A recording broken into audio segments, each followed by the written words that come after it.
Je trouve ça fou que je sois rendu en train de dire ça dans un micro devant une caméra parce que ça sonne capoté. Quelqu'un va nous aider à comprendre l'actualité. Jeffrey Epstein, qui avait un réseau de prostitution juvénile. Les fichiers viennent de sortir, puis on parle de millions de documents. Si tu en trouves 4-5, tu peux commencer à sortir des conclusions à base d'une vision vraiment incomplète. Il y a sûrement des gens qui vont essayer de jouer là-dessus. Est-ce que Donald Trump a enlevé le président du Venezuela pour justement cacher les Epstein Files? Les États-Unis ne peuvent pas permettre que la première puissance énergétique au monde s'allie à ce qui semble être en train de se créer, une espèce d'axe russe, Iran, Chine. C'est inquiétant ce qui se passe avec ICE. La raison que la Constitution des États-Unis garantit aux citoyens le droit de porter des armes, c'est pour que les citoyens puissent se former en milice et repousser un ennemi du peuple qui pourrait potentiellement être un gouvernement abusif. Maintenant que ça commence, c'est un peu juste une question de temps. Je crains, avant qu'on commence à avoir des citoyens qui s'organisent de façon armée. Ça, c'est notre voisin. Ce qui se passe aux États-Unis va toujours éventuellement se refléter chez nous. Tout ce qu'on a, c'est du temps pour se préparer. Hey, welcome back sur le podcast number one around the world, mes petits minous. J'espère que tout le monde va bien à la maison. Aujourd'hui, mon beau-frère, on reçoit quelqu'un qui va nous aider à comprendre l'actualité parce que c'est un verbalisateur de nouvelles. Ouais, je suis bien excité de ça, mon Frank. On a un intellectuel nouvellement retraité sur le podcast aujourd'hui, fait qu'on va pouvoir parler Retraité? Je savais pas ça. Ouais, nouvellement, je sais pas si c'est retraite, c'est le bon terme, là. Il y a plein de nouveaux projets, mais c'est ça, on reçoit quelqu'un qui est en transition de vie, là, aujourd'hui, puis c'est quelqu'un qui est, c'est ça, comme tu disais, c'est un verbalisateur super intelligent. On va pouvoir parler de plein de sujets qui nous touchent dans l'actualité, fait que ça va être le fun, je pense. Epstein, Ice Baby.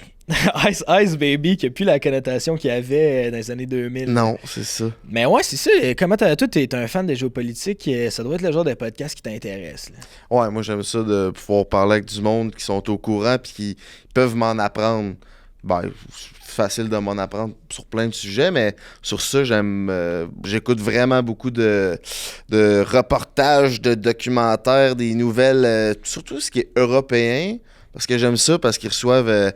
mettons, quand ils parlent de l'Iran, ben ils vont recevoir l'ancien général un tel de l'ONU, puis le politologue de ci, puis le scientifique de ci, de plein comment dire, Différentes sphères. d'intervenants de différentes sphères. Fait que ça donne un point de vue quand même bien proportionné. Comparé qu'au Québec, c'est souvent genre des journalistes ou c'est juste une personne. Tu sais, c'est rare qu'on dirait que des spécialistes calés, tu sais, quand c'est le général qui vient de parler de l'armée. Connaît son affaire, tu sais. Puis ils en ont plusieurs, eux autres, fait que c'est le fun pour ça. Ben c'est ça, parlant de... Ben c'est ça, moi tout, je pense que ça va être vraiment le fun comme conversation. Puis parlant de ce qu'on aime, moi, ce que j'aime, c'est le sexe. Puis avec le code BREAK15, vous sauvez 15% de rabais sur tous les produits chez RS et compagnie. Fait qu'il faut que notre communauté se gâte. C'est le fun, c'est l'hiver, faut trouver la façon de se réchauffer un peu. Puis grâce au code BREAK15, tu vas pouvoir te réchauffer de façon incroyable. T'es-tu au show Stancide, mon beau-frère? J'étais au show Stancide. Puis... Parce que le beau-frère, il reste à Trois-Rivières avec sa blonde. Ouais. Puis lundi, on avait un podcast, on a fini à 4h du soir. Il a fallu qu'il retourne à Trois-Rivières. Toi, dans Trois-Rivières. Fait que 2h30 de route. Pour revenir ici le lendemain matin à Montréal à 9h. Fait qu'il est parti à 6h30. Mais pas 12h30, là, 1h30. Avec le trafic. Ton 2h. Après ça, fait que là, hier, tournage toute la journée, on a fini à 3h. On retourne dans le trafic pour retourner à Trois-Rivières pour revenir ici aujourd'hui pour une autre journée de tournage. Quand il y a un appart à Montréal. Ouais, j'ai un appart à Montréal, mais... C'est parce que t'as plein d'objets Eros pis ça... Ben, c'est ça, j'ai ma vie de... Je veux retourner... je sais pas, c'est ma vie de monsieur, là. Je veux retourner voir ma blonde le soir. Puis en plus... il y a un Tyson de sa route, tu vas me dire. Il y a un Tyson de sa route. Je roule en Ford Bronco de chez Ford Saint-Basile. J'ai le confort absolu sur la route. J'écoute mes petites émissions pendant que je me promène pour aller me coller. Ça me dérange pas tant que ça. C'est vrai que... c'est quand je fais beaucoup de route, mais j'aime ça, moi, faire de la route. Je trouve que ça passe bien. Quand t'es confortable, quand t'es sécuritaire, quand t'as un 4x4... C'est parce que tu vas aller dormir dans ton matelas Loop de chez Mais il y a de ça aussi. J'ai pas le matelas Loop à Montréal. Fait que j'aime pas ça, genre dormir sur mon matelas dur inconfortable. Je suis vendu du matelas Loop de chez Meubles. Une chanson là, hein, parce que ça nos sponsors englobent nos vies au grand complet. Mais ouais, c'est ça, je trouve que c'est plus confortable. On a plus d'oreillers, des couvertes. Ils ont du service de feu, de la bouffe de fou. C'est sécuritaire, du confort. Il n'y a rien de mieux. Merci à Meubles RD, merci à Taizon, merci à Fort Saint-Basile puis à Eros et compagnie de rendre nos vies beaucoup plus confortables. Beaucoup plus confortables. Mais là, c'est ça, fait que là, on va parler des situations inconfortables. C'est quand tu écoutes les nouvelles, par exemple, c'est là que tu réalises que t'as une chance que t'es bien chez vous parce qu'on dirait que tout au complet ailleurs dans le monde, tout va mal. Là. Ouais, ben c'est ça, dans le confort de ton divan Meubles RD, on dirait que c'est un peu plus sécurisant, mais quand tu te lèves, automatiquement, ça devient plus stressant. Ouais, c'est stressant, ça, hein? Mais là, il y a quelqu'un qui vient nous aider à comprendre tout ça. Ouais. Assis dans un meuble RD. C'est ça. Peut-être qu'on va s'en ressortir du podcast plus rassuré ou vraiment plus cynique. Ouais, c'est vrai. On dirait que c'est un ou l'autre, là. Plus brillant, au moins, je pense. Plus brillant, c'est ça. Peut-être cynique, mais au moins brillant. C'est ça qui est important. Parce que c'est un avocat qui a fait son droit aux États-Unis, droit constitutionnel. Droit des affaires. Ah, Steve Lambert, il nous a dit En tout cas, le gars, là, il a travaillé à New York, puis il a vécu à Manhattan. Moi, ça... La vie de Manhattan, il a vécu à Hell's Kitchen. Ça, c'est hot en tabarnak, on en a parlé off-cam. Bref, vous l'avez vu ses réseaux parce que c'est un vulgarisateur. C'est un bon mot, ça. Comment tu t'appellerais, toi, mon minou? C'est un gars qui parle dans son téléphone. C'est un gars qui parle dans son téléphone pis qui est brillant. Fait que un autre Morissette. Y en a-tu? Hier, on a rencontré Dave Morissette. On a reçu Louis Morissette. Mais là, on accueille nul autre que Farnell Morissette!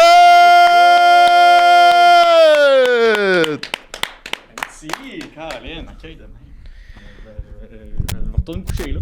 J'ai fait ce qu'il fallait, là. Ouais, tu vas voir, tu vas être bien dans ton meuble RD, tu vas peut-être t'endormir. C'est vrai. Confortable, hein? Oui. C'est ça, t'es une vedette pour nous autres. T'es le genre de gars que je vois dans mon feed, puis tu donnes l'impression, mettons, on t'écoute parler, tu fais comme fuck, il faut que je lise plus de livres dans la vie. Je trouve que t'as une façon... J'aime beaucoup lire, c'est vrai. Ben, si t'es au courant, puis tu t'exprimes bien, puis on dirait qu'à toutes les fois, je suis genre, ouais, moi tout, j'ai le goût de devenir plus intellectuel. Fait que c'est nice, tu nous donnes envie de s'éduquer. Ben, tu sais, être intellectuel, c'est pas juste être un vieux dans une université qui popote puis qui sait pas trop comment parler au monde. Là. Je veux dire, c'est une bonne chose. On devrait être fiers de nos propres tendances intellectuelles. Ben, c'est vrai que tu démocratises l'intellectualité avec tes vidéos puis ton... ça, c'est le plus beau compliment, je pense, que quelqu'un m'a déjà... Je démocratise l'intellectualité. Je le prends au cœur. Merci. Ah, ben ça fait plaisir. J'ai peut-être l'air un peu plus intellectuel en disant ça. C'est une belle phrase. Tu vois, tu me rehausses le niveau du podcast. Ouais, ça fait même pas une minute que t'es là puis ça va déjà bien. Fait que, on aimerait ça que tu nous expliques un peu, tu fais quoi à travers tes réseaux, d'où t'es venu l'idée, t'es qui? Qu'est-ce que tu manges en hiver, mon beau Farnell? Ben, qu'est-ce que je fais? Je grandis à Sainte-Pétronille de l'île d'Orléans, dans les à peu près à une demi-heure, 40 minutes de Québec. Je suis un gars de Québec dans mon cœur, je me considère quelqu'un de Québec. Mais bon, j'ai fait mes études d'abord en génie civil à l'Université Laval. J'ai travaillé 5 ans à peu près pour un laboratoire d'expertise en matériaux à Québec, dans le parc technologique. Mais en faisant ça, j'ai eu à voyager énormément. Je faisais du développement des affaires. En voyageant beaucoup, on faisait le développement des affaires un peu à travers le monde. J'ai eu beaucoup d'interactions avec des avocats. J'avais déjà un bon intérêt pour le droit, un intérêt un peu plus académique, mais en voyant ce que les avocats faisaient, je me suis dit, je peux faire ça. Puis après ça, j'ai appris combien ils gagnaient. Puis j'ai dit, je veux faire ça. Je suis allé faire des études en droit. J'ai réalisé que c'est pas tous les avocats qui sont chanceux de même, mais moi, je l'ai été. J'ai été recruté par un cabinet aux États-Unis, à New York. Et puis, je suis allé faire... Alors, bon, j'ai fait mes études en droit à McGill, mais je suis allé faire mon barreau de New York. J'ai travaillé pendant 6 ans à peu près à New York. Finalement, quitté pour aller faire une maîtrise à Londres. Maîtrise en philosophie des sciences sociales et de l'économie. Puis, quand j'ai quitté Londres pour revenir... Je voulais revenir à Québec. Alors, je me suis installé à Québec. J'ai continué à travailler pour un certain temps pour le même cabinet, mais à distance. Et finalement, à la fin de l'année passée, j'ai pas renouvelé mon contrat parce que je ressentais que je voulais plus me concentrer sur ce que je fais sur les médias. Je sens qu'on va de plus en plus avoir besoin de gens qui prennent parole, et pas juste moi, là, il en faut beaucoup d'autres, pour essayer de protéger l'état de droit, la démocratie, notre liberté, tout ça. Parce que si on regarde ce qui se passe à travers le monde, les droits, les libertés reculent à mesure que des mouvements autoritaires avancent, puis on n'est pas à l'abri de ça chez nous non plus. Penses-tu que vu que justement tu travaillais pour une firme d'avocats à New York, ça donnait plus de liberté de pouvoir dire ce que tu voulais dans les médias au Québec? Versus si tu avais été dans une firme au Québec, j'imagine qu'il faut que tu fasses attention plus à ce que tu dis, l'image, tout ça. Ouais, tu sais, quand je suis revenu après ma maîtrise, j'ai quand même eu des entrevues, puis je remercie les bureaux, les cabinets qui m'ont passé en entrevue, parce que je me disais je pourrais peut-être travailler pour un bureau à Québec ou à Montréal. Puis ça a été des super belles discussions, mais ils ont tous pas mal fini en disant, écoute, on aime vraiment ton profil, on aime ce que tu fais, je pense que tu as beaucoup d'expérience, mais on n'est pas super confortable avec ta présence sur les médias sociaux. Et là-dessus, je les comprends totalement. Là. Leur position, elle est légitime. C'est vrai que si tu représentes potentiellement des clients auprès du gouvernement ou tu as des dossiers quelconques, c'est pas énorme le Québec. Alors, avoir un avocat dans ton bureau ou même un avocat qui représente tes clients, qui prend des positions des fois contre le gouvernement, c'est un risque. C'est un risque de plus. Je les comprends de ne pas vouloir prendre ce risque-là. Alors, ça a toujours été des belles discussions, mais qui n'ont pas abouti à une façon pour moi de pouvoir continuer. Alors, pendant ce temps-là, le cabinet à New York, eux autres, ils savaient là, que je faisais des vidéos, puis j'ai commencé quand je travaillais encore là. Et je leur ai dit, puis pour eux, tant que je parlais de politique canadienne en français, ils ne voyaient pas d'enjeu. Alors, j'ai quand même eu cette liberté-là par le fait que mon travail était très loin de mon contenu. OK, ouais, je comprends. Mais, puis moi, une affaire que tu as dit, tu as vécu à Manhattan pendant 5 ans. Ouais. C'était comment la vie dans la ville la plus cosmopolite, métropolitaine de l'Amérique? New York, c'est une drogue. Drogue? J'en suis rendu là dans mon raisonnement. Ça m'a pris longtemps à le réaliser. Là. Initialement, tu arrives à New York, quand tu vis là, c'est super excitant au début. Tu as comme l'impression que quelqu'un t'a branché un fil électrique dans la colonne vertébrale. Là. L'énergie, elle est constante, elle est toujours là, 24 heures sur 24. T'sais, quand ils disent « City that never sleeps », ils ont raison. Là. Si tu veux aller t'acheter une Rolls-Royce à 2 heures du matin, tu peux à Manhattan. T'sais, c'est possible. Le danger avec ça, c'est que, comme je disais, c'est une drogue. Quand tu es constamment dessus, toujours t'en perds un peu les moyens. Puis c'est quand même profondément malsain, toujours être à 110% d'énergie dans ta vie. Mais je le réalise aussi après avoir quitté. Je me sens un peu comme quelqu'un qui a arrêté la cigarette puis qui passe devant un fumeur. Pour le reste de ta vie, tu vas le sentir puis tu vas avoir le petit goût qui va toujours te revenir. Genre, chaque fois que je vois une télésérie, quelque chose où on voit Manhattan, on voit New York, il y en a quand même beaucoup, là. Il y a quand même un petit pincement au cœur qui me revient. C'est ça, je suis comme, Colin, c'était le fun, ça, c'était une vie, ça, c'est de l'énergie, ça. C'est quelque chose que si tu restes là trop longtemps, tu deviens un peu malsain toi-même, tu deviens un peu méchant toi-même, puis je voulais pas ça pour moi.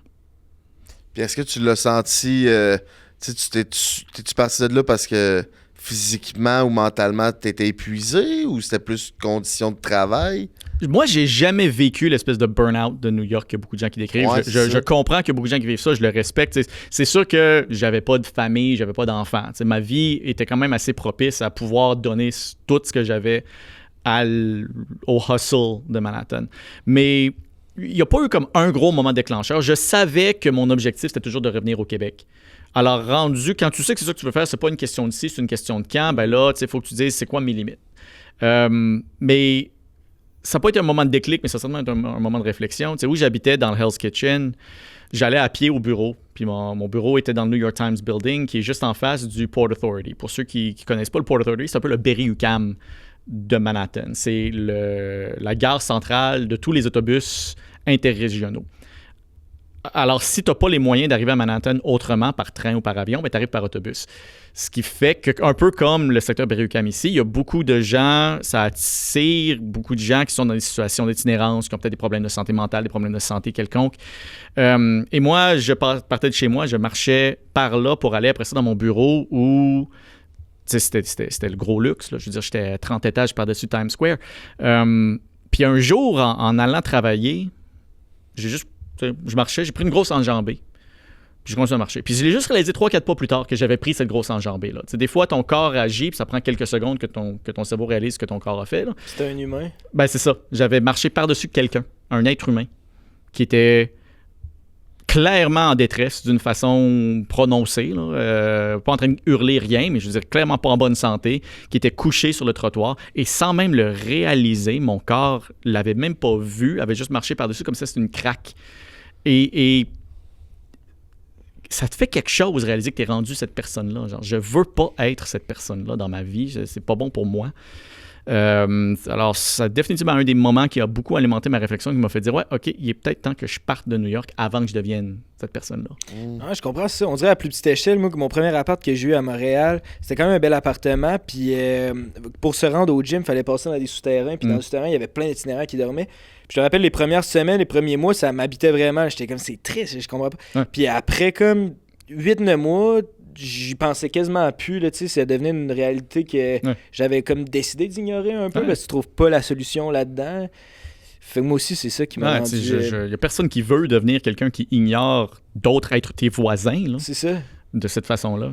Mais c'est tellement une situation d'extrême que comment réagir à ça. En tout cas, moi, ça fait partie de ma réflexion. Puis la solution, il n'existe pas vraiment de solution, ou bien je la connais pas, fait que c'est comme à un moment donné, tu y réfléchis, mais j'arrive pas à de conclusion. Il y en a, c'est politiquement vraiment difficile les faire appliquer, puis je comprends que dans un monde où il y a de plus en plus de gens qui ont peur pour leur propre capacité de payer leur loyer à la fin du mois, quand le moins tu as de moyens, le moins c'est facile, même si tu as le plus gros cœur au monde, être capable de penser au bien-être des autres.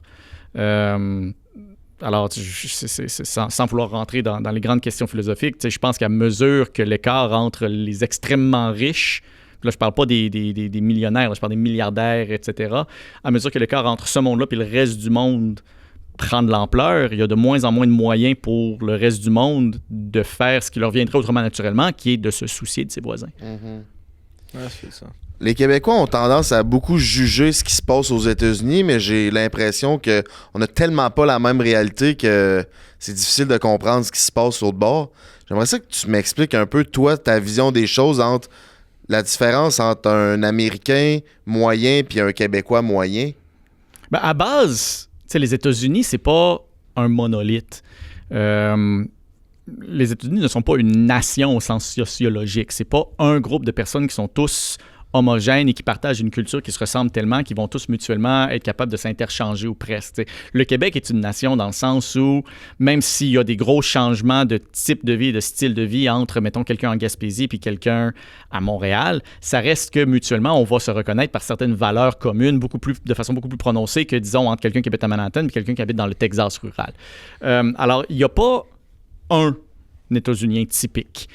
Il n'y a pas une mentalité aux États-Unis, puis j'ai pas vécu partout aux États-Unis, moi j'ai vécu à New York. Puis même là, à New York, j'ai vécu dans une très petite bulle de droit des affaires où j'étais pas nécessairement en contact avec des artistes ou en contact avec plein d'autres gens. J'ai des amis qui avaient d'autres genres de vie, mais ça reste que mon point de vue était plutôt limité. Alors tout ce que je peux vraiment dire, c'est les gens qui travaillent en droit des affaires à New York ont une réalité qui est tellement difficile à comprendre quand, comme moi, tu viens de Sainte-Pétronille de l'île d'Orléans, que des fois, je peux comprendre pourquoi on a de la misère à les comprendre. Parce que, tu sais, mettons, puis ça sonne fou quand je le dis, mais quand je travaillais, si j'avais faim, la bouffe se faisait livrer pas en bas, à mon bureau. Parce que si le temps que moi, je me lève pour aller à l'ascenseur, pour descendre, pour attendre 2 minutes que le livreur se pointe, ramasser, remonter, si ça prend 6 minutes, ben nous, on facture en période de 6 minutes, puis ce 6 minutes-là, il vaut 100 $. Alors, c'est pas rentable pour moi de me lever pour aller chercher ma bouffe. C'est plus rentable payer quelqu'un 50$ pour qu'il monte, me la mettre sur mon bureau. C'est fou, là. Ça, c'est une réalité démesurée qui n'existe pas beaucoup au Québec, heureusement, parce que c'est une espèce de relation hyper malsaine avec le temps, avec l'argent. Mais je veux dire, ça, c'est standard comme façon de voir le monde. L'ultra-performance. Ouais, exactement, l'ultra-performance. Chaque seconde compte. Puis tu sais, t'avais-tu accès justement, tu sais, tes boss, j'imagine, en haut de l'échelle, ça devait être des, comme tu parlais tantôt, des milliardaires, là, tu sais, des gens. Ben, moi, mes boss à moi, c'était les partners dans le bureau qui sont typiquement fortunés, c'est des gens qui ont plusieurs dizaines de millions, mais c'est pas des milliardaires. Faut le comprendre. Il y a des levels. C'est ça, je veux dire, si t'as $1, t'es aussi proche de quelqu'un qui a $1000 qu'un millionnaire l'est d'un milliardaire. Alors, si toi, aujourd'hui, tu as 1000 piastres, mettons, là, t'es quelqu'un qui travaille, à la fin du mois, il te reste 1000 $ dans ton compte de banque, tu es aussi proche d'un millionnaire qu'un millionnaire l'est d'un milliardaire. Puis ça, cette distinction-là, tu la vois à New York. Mais tu la vois pas ici parce qu'elle est tellement loin, mais quand tu es rendu dans les sphères où ce genre d'argent-là se transige, là, tu le vois, cette distinction-là. C'est quoi les éléments que tu remarques en premier qui par rapport à la distinction entre les deux? Qu'est-ce qui est le plus frappant? La relation que les gens ont d'abord à leur propre argent est assez différente. Et la distance sociale que, disons, les milliardaires ont avec tout le reste du monde. C'est des gens qui c'est pas nécessairement c'est comme n'importe qui. Il y a des milliardaires qui sont des trous de cul, il y a des milliardaires qui sont super gentils, super polis. Mais ça reste que quand tu as les moyens de déplacer le genre de ressources qu'un milliardaire a, la réalité de ce qui est possible, ce qui n'est pas possible, ce qui t'est permis, ce qui t'est pas permis, est plus la même. Et puis, il y en a qui se perdent là-dedans, qui commencent à se dire, il n'y aura aucune réelle conséquence à moi. Puis c'est là que les gens commencent à virer fous. Là. C'est pas tous les milliardaires qui sont comme ça. J'en ai connu qui étaient super humains, terre à terre.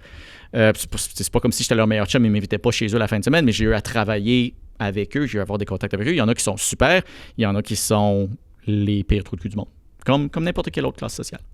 Il y en a un qui fait la manchette depuis une couple d'années, Jeffrey Epstein, qui était un milliardaire, qui avait un réseau de prostitution juvénile à travers les plus grandes richesses de la planète. J'aimerais savoir ton point de vue sur comment que l'affaire Epstein est traitée depuis toutes ces années-là.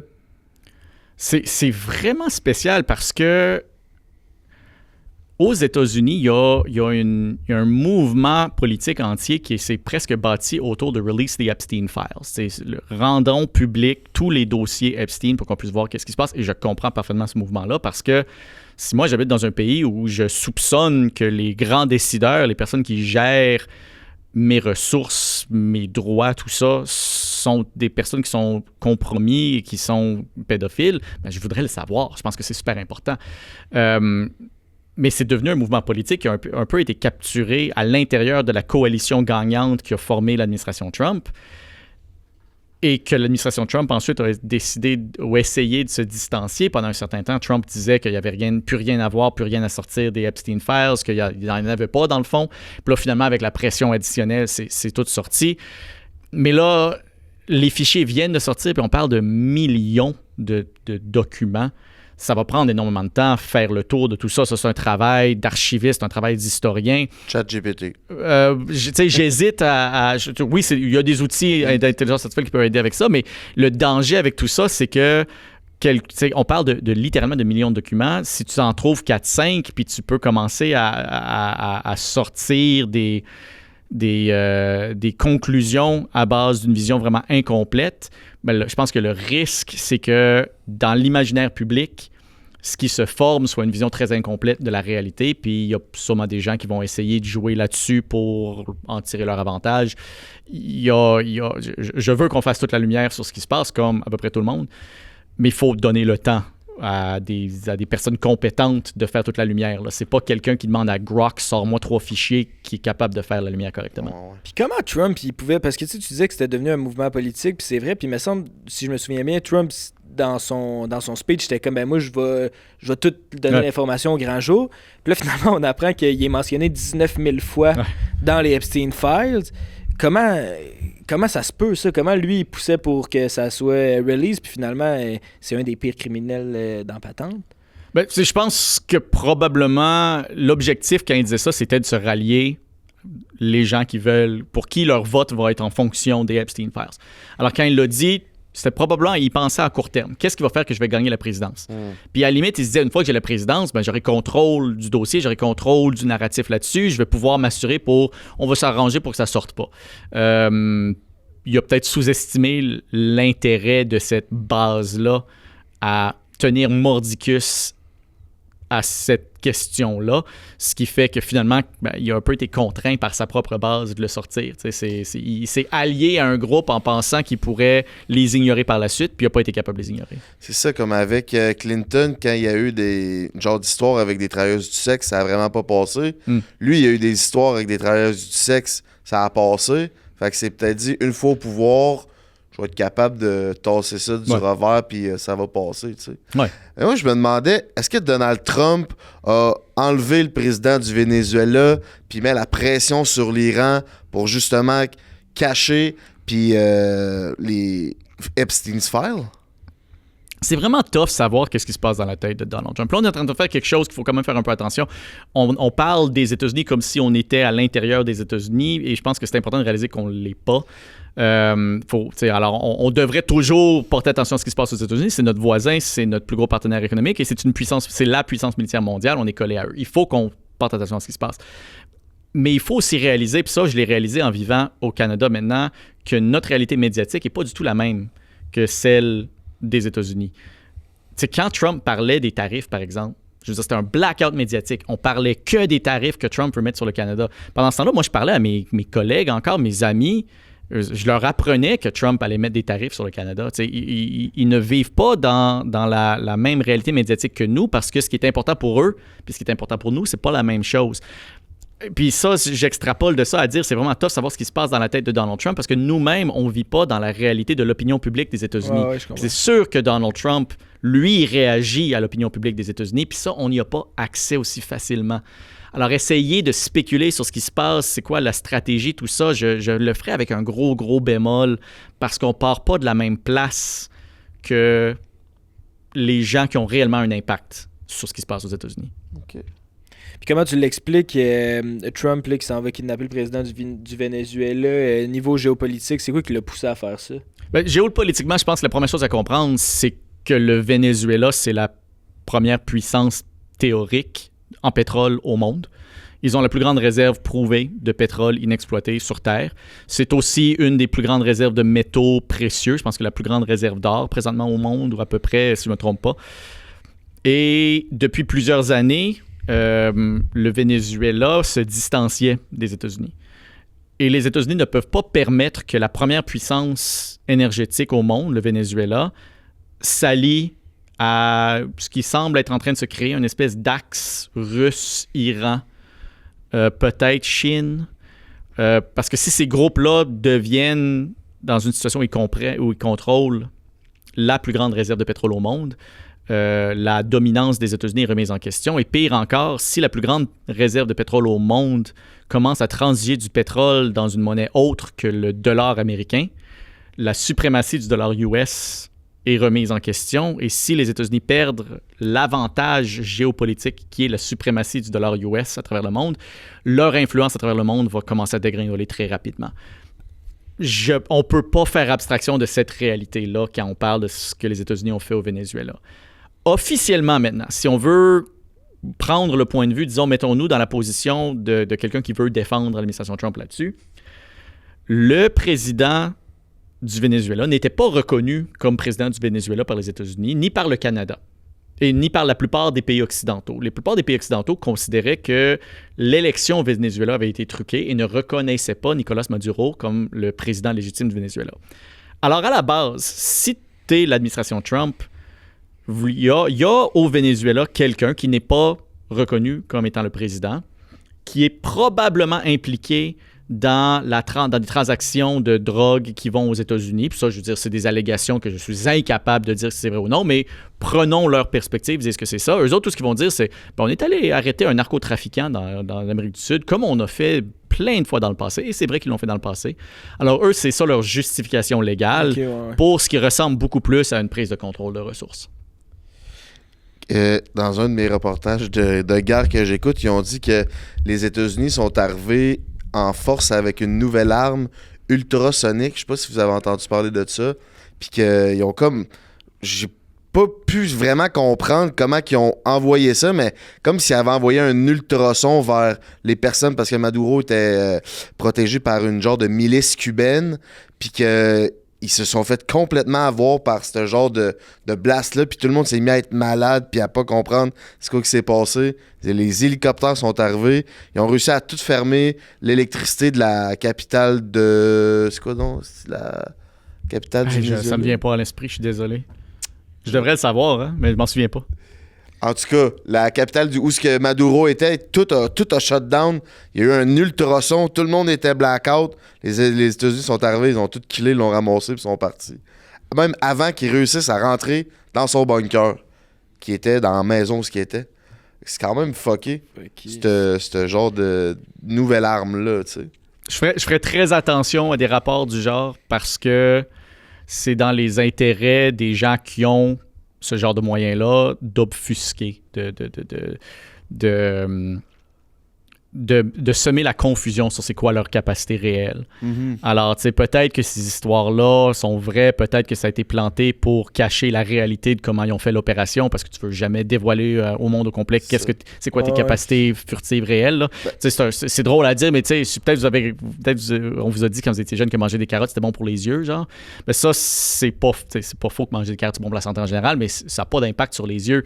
C'est juste que pendant la Deuxième Guerre mondiale, quand les forces alliées ont développé le radar pour cacher le développement du radar aux forces allemandes, il disait qu'il mangeait bien des carottes. Évidemment, personne n'était supposé prendre ça au sérieux, mais c'était une façon de dire non, on va pas vous dire c'est quoi notre nouvel outil de technologie. Alors, bémol à toutes ces histoires-là, on va jamais vraiment savoir comment ils l'ont fait. Moi, ma mère a gardé ça à côté, l'affaire des carottes. J'aime même pas ça. Je me suis fait bourrer de carottes. Ben, c'est excellent pour ta santé des carottes pour d'autres raisons, là. Mais l'idée que c'est bon pour les yeux, apparemment, ça vient de la Deuxième Guerre mondiale, puis c'était l'explication officielle de comment les forces britanniques étaient capables de voir venir les avions allemands. Ils disaient, on a réalisé que manger bien des carottes, c'était super bon pour les yeux, ça qu'on les voit venir. C'était pas sérieux, là, mais ça vient de là. Ah, c'est drôle, ça, je savais pas ça. Puis là, c'est ça, fait que là, on couvre 2 sujets américains, fait que tant qu'à être là-dedans, là, on voit ça partout dans l'actualité, tout ce qui se passe avec ICE. T'es-tu capable de faire un petit briefing à nos auditeurs, puis même à moi, là, je suis pas full calé dans tout ce qui se passe. C'est quoi là, l'histoire de ICE? Là? Faut-tu qu'on ait peur? C'est quoi qui se passe avec ça? C'est inquiétant ce qui se passe avec ICE. La première chose à comprendre, Donald Trump n'a pas créé ICE. ICE existe depuis 2001. C'est une force administrative. Les agents de ICE... les fonds. Oui, c'est ça. Alors, Donald Trump a augmenté de façon très, très, très importante les budgets de ICE. ICE, c'est ICE, Immigration and Customs Enforcement. Ce n'est pas de la police. Ils n'ont pas le pouvoir policier. C'est des agents administratifs du gouvernement fédéral. Qui ont parmi leurs pouvoirs la capacité d'arrêter des gens qui sont illégalement aux États-Unis. Normalement, c'est exposé à être, comme je disais, des agents administratifs pour venir ramasser des individus qui avaient déjà été légalement arrêtés pour d'autres raisons par des vraies forces policières. Donald Trump a été élu sur un mandat de déporter une très, très grande quantité d'immigrants sans papier aux États-Unis. Alors, la façon qu'il a décidé de le faire, c'était de mettre des ressources absolument énormes à engager des agents administratifs. Puis encore une fois, j'utilise agents administratifs parce qu'ils ne sont pas des policiers, pour opérer un peu partout, à faire des choses qui sont hautement questionnables sur le plan légal. C'est pas, je veux dire, aux États-Unis, tu n'es pas obligé d'avoir des papiers sur toi. Là. D'ailleurs, au Canada non plus. C'est parfaitement légal marcher dans la rue sans aucune preuve d'identification. Il n'y a rien d'illégal à ça, comme aux États-Unis. Sauf que maintenant, tu as des agents de ICE qui approchent à peu près n'importe qui a l'air de peut-être être un immigrant puis qui demandent leur papier. Puis s'ils n'ont pas, ils se font ramasser. C'est grave, là. Puis je veux dire, c'est des gens qui n'ont pas d'uniforme, qui arrivent en cagoule avec des véhicules qui ne sont pas identifiés. Je veux dire, imagine dire à toi, il y a 10 ans, qu'aux États-Unis, dans 10 ans, il y aurait des agents administratifs du gouvernement fédéral qui pourraient venir en van, qui ne sont pas identifiés rien, avec des cagoules, sans uniforme, qui te ramassent dans la rue, qui te pitchent dans une van, puis après ça, tu disparais. Ta famille ne sait pas où est-ce que tu es. Ils vont t'enfermer dans une prison... Je sais pas si c'est vrai, la genre de prison qu'ils ont bâti dans un genre de parc. Alligator Alcatraz qu'ils appellent. C'est rempli d'alligators. Si tu te sauves, tu te fais. Mais je veux dire, c'est plus de l'hyperbole, là, ce que je décris. C'est pas juste la réalité. ICE eux-mêmes se filment en train de le faire. Ouais. Je suis pas en train de virer crackpot, là. Ils le disent eux-mêmes que c'est ça qu'ils font. C'est quoi? Moi, Ice, j'approuve rien de ce qu'ils font, mais comment tu vois ça, le fait que, tu sais, mettons, t'es chez vous, là, puis il y a quelqu'un qui rentre chez vous illégalement, puis il profite du système comme un immigrant illégaux. Toi, c'est quoi ta façon de voir? On les accueille, c'est du monde qui n'a pas fait le processus. C'est pas qu'on les veut pas, mais ils ont comme sauté le processus, puis ils viennent profiter du système. Comme, je pense que c'est à Minneapolis, c'est des Somaliens, je sais pas si c'est vrai encore une fois, mais ils auraient fait une fraude de 1 milliard de dollars avec l'aide, je pense, de la santé ou je sais pas trop. En tout cas, bref, ils viennent profiter du système. Toi, tu vois ça comment, cette portion-là? Première chose, je pense qu'il faut... parlons du principe de façon séparée des allégations de qu'est-ce qui se passe ici et là, parce que de la fraude d'1 milliard, je veux dire, rien de prouvé encore. Là, ça, c'est une stratégie des gouvernements autoritaires partout dans le monde. Hein. Commençons à faire un déluge à travers le monde des médias pour que personne ne sache qu'est-ce qui est vrai, qu'est-ce qui n'est pas vrai, peu importe, pour que toute la paranoïa embarque. Alors, mais le principe... le principe même que des États existent avec des frontières puis que tu ne peux pas rentrer sans avoir l'approbation légale, c'est pas un mauvais principe. Je veux dire, l'idée que oui, en effet, n'importe quel groupe au monde a le droit de décider qui rentre et qui rentre pas, je veux dire, c'est le principe de la libre association, par exemple. La capacité de t'associer veut dire la capacité de te dissocier de quelqu'un d'autre. Alors, en tant que principe, c'est légitime. Là où il faut prendre un pas de recul, c'est regarder de l'application de la chose. Pourquoi est-ce qu'il y a autant de gens qui essaient de rentrer de façon clandestine aux États-Unis? La plupart du temps, ça vient des gens qui viennent de l'Amérique du Sud, où leurs économies ont été mises absolument à terre, entre autres par de l'action des pays occidentaux. Alors, si je suis d'accord qu'on devrait s'assurer de contrôler, de protéger nos frontières, tout ça, mais la façon la plus efficace, c'est de ne pas donner une raison à quelqu'un à l'autre bout du monde, de mettre sa vie en danger, de violer toutes les lois pour rentrer chez toi. Tout est dans tout. Là. Tu ne peux pas juste regarder en abstraction, oui, lui est rentré chez moi, je veux le sortir, je comprends ça, mais la réalité est toujours beaucoup plus complexe que ça. Ouais. Puis l'autre chose, je pense, qui est importante, c'est qu'on parle d'illégaux, on parle de criminels. Ce n'est pas un crime être aux États-Unis sans avoir l'autorisation légale de l'être. C'est une sanction administrative. Okay. C'est comme avoir roulé trop vite sur l'autoroute. Oui, tu peux être déporté pour ça, mais c'est pas dans le code criminel. Simplement être aux États-Unis après avoir dépassé ton droit d'y être ou avoir rentré clandestinement aux États-Unis sans être rapporté aux autorités adéquates, c'est une peine administrative, c'est une peine civile. Ah, c'est bon, ça. Alors, c'est pour ça que je dis que ICE ne sont pas des policiers, parce que ce sont des agents administratifs. OK. Puis il se passe quoi avec les prisonniers, justement, dans les alligators Alcatraz? On n'en a aucune idée. On ne sait pas, il va se passer quoi éventuellement non plus? Puis il se passe quoi avec les biens? Il y a plein de questions que j'ai par rapport à ça. Là. Mettons, quelqu'un qui se fait embarquer, là, puis il s'en va en prison à Alcatraz avec les alligators.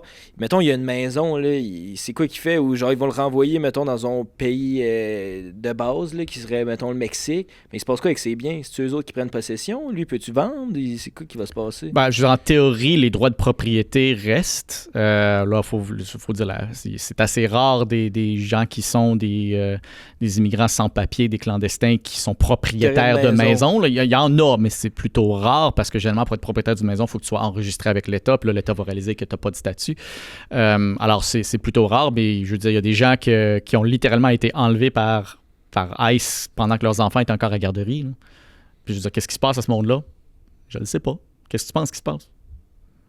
Je sais pas. Moi non plus. Puis c'est terriblement effrayant à penser à ce qui se passe. Ça, c'est notre voisin. Puis ce qui se passe aux États-Unis va toujours éventuellement se refléter chez nous. Alors, on a l'avantage de voir comment ça se déroule chez eux. On a l'avantage d'avoir une espèce de petite barrière culturelle qui vient du fait qu'on ne vit pas dans la même réalité. Mais inévitablement, les mouvements culturels qui commencent aux États-Unis vont faire écho chez nous. Et je reviens un peu à ça. Qu'est-ce qui me pousse à faire, moi, ce que je fais? C'est parce que je vivais aux États-Unis quand ça a commencé, puis je savais qu'on n'est pas à l'abri ici. Tout ce qu'on a, c'est du temps pour se préparer. Puis je ne prétends pas être le seul à être capable de le faire, mais il faut au moins que je fasse ma part. Pourquoi ils visent la ville de Minneapolis? Ils doivent aller ailleurs, mais on n'entend rien que parler de Minneapolis. Il y a eu George Floyd. Après ça, là, ça se passe beaucoup là. Y a-t-il une raison en particulier? Ben, présentement, c'est Minneapolis, mais avant ça, c'était Los Angeles. Avant ça, c'était Boston. J'ai l'impression qu'il y a peut-être une stratégie d'y aller morceau par morceau en se disant qu'ils ne sont pas capables de mettre ce genre de pression-là partout aux États-Unis en même temps. Présentement, c'est Minneapolis. Dans 3 mois, ça va être qui? Je sais pas. Je reconnais, je spécule présentement parce que je ne le sais pas plus que qui que ce soit, mais je veux dire, c'est sûr que le gouvernement fédéral n'a pas la capacité de mettre ce genre de pression-là partout aux États-Unis en même temps. Puis tu dis, tout ce qui arrive aux États-Unis va inévitablement toucher le Canada. Tout ce qu'on sait, c'est qu'on a du temps pour se préparer. Comment on se prépare à quoi? Faut-tu que je me fasse un bunker, Farnell? Non, ben c'est une super bonne question. Quand je dis se préparer, là, je suis pas en train de dire préparez-vous à être seul contre la horde. Là, je suis en train de vous dire plutôt, c'est le temps de commencer à parler à ses voisins. C'est le temps de commencer à parler à ses collègues, c'est le temps de commencer à parler à sa famille, c'est le temps de commencer à dire qu'est-ce que nous, on est prêt à accepter, qu'est-ce que nous, on n'est pas prêt à accepter. Puis si quelque chose comme ça arrive, qu'est-ce que nous, on est prêt à faire? Quand on va aller voter aux prochaines élections, est-ce qu'on va voter avec ça en tête? Quand on va décider d'aller manifester pour ou contre quelque chose, est-ce que ça va être important pour nous? Quand un gouvernement, un politicien de chez nous va commencer à évoquer la même façon de parler, la même façon de faire, les mêmes stratégies politiques que le mouvement trumpiste aux États-Unis, est-ce qu'on va être capable de l'identifier et le rejeter ou pas? Est-ce qu'on va tomber dans le populisme de la même façon? T'sais, ça nous donne un temps de se préparer culturellement pour ça, parce que fondamentalement, notre réalité politique est à la remorque de l'opinion publique. Puis l'opinion publique, elle travaille selon notre culture populaire à nous tous. Alors, quand je dis c'est le temps de se préparer, c'est une préparation collective qu'il faut qu'on se regarde dans le miroir et dire est-ce que c'est vers là qu'on veut aller ou pas? Toi qui as vécu aux États-Unis, là, nous, ça nous a choqué beaucoup de voir les personnes se faire tirer à Minneapolis par ICE. Mais dans une réalité américaine où les armes sont fréquentes, le monde se promène avec des guns dans la rue, est-ce que ça choque les Américains autant que nous, sinon plus, ou pas nécessairement? Il n'y a personne qui ne pourrait pas être choqué par le fait de voir des citoyens se faire tuer dans la rue, là. Encore une fois, moi, j'ai un point de vue très limité. Moi, mes contacts, mes amis, c'est à New York. Et oui, les gens sont terriblement choqués là-bas. Il n'y a personne qui veut ça. Il y a des gens qui m'ont fait réaliser, puis ils ont totalement raison, que je veux dire, des gens qui se font tuer de façon hautement suspecte par la police, c'est pas nouveau. C'est juste que là, ça semble commencer à nous choquer ou ça semble attirer beaucoup plus d'attention, peut-être parce que les victimes sont blanches. Et puis, je veux dire, je suis obligé un peu de leur donner raison. Le niveau d'outrance n'est pas tout à fait le même quand les victimes ne sont pas des Blancs. Ça devrait pas l'être. Puis je veux pas blâmer qui que ce soit. Là. On a tous nos biais inconscients. C'est pas une question de faute, mais c'est une question, je pense que ça nous donne à nous tous une obligation de faire peut-être un certain travail d'introspection, s'assurer qu'on traite réellement tout le monde de façon juste dans notre propre esprit. Mais là où c'est un peu plus inquiétant, c'est qu'aux États-Unis, il y a le 2e amendement. Puis le 2e amendement, c'est le droit de porter des armes qui existe spécifiquement pour pouvoir se défendre contre la tyrannie. La raison que la Constitution des États-Unis garantit aux citoyens le droit de porter des armes, c'est pour que les citoyens puissent se former en milice et repousser un ennemi du peuple qui pourrait potentiellement être un gouvernement abusif.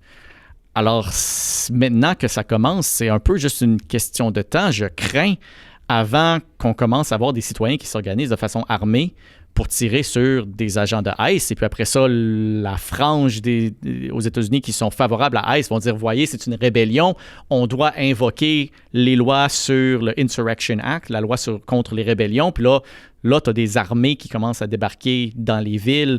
C'est le genre de scénario qui mène un peu trop rapidement vers quelque chose que je pense que tout le monde veut éviter, qui est une espèce de scénario de violence généralisée. Puis le 2e amendement, penses-tu que c'est encore d'actualité? Tu sais, comme à quel point des milices de personnes avec des doses coupées peuvent se défendre contre le gouvernement qui ont les missiles ultrasoniques qui font vomir. Tu sais, ça marche plus vraiment, cette affaire-là. Ça marchait avant quand tout le monde avait des armes similaires, me semble. Moi, je me limite à dire que j'espère qu'on ne se rend pas à être obligé de répondre à cette question-là.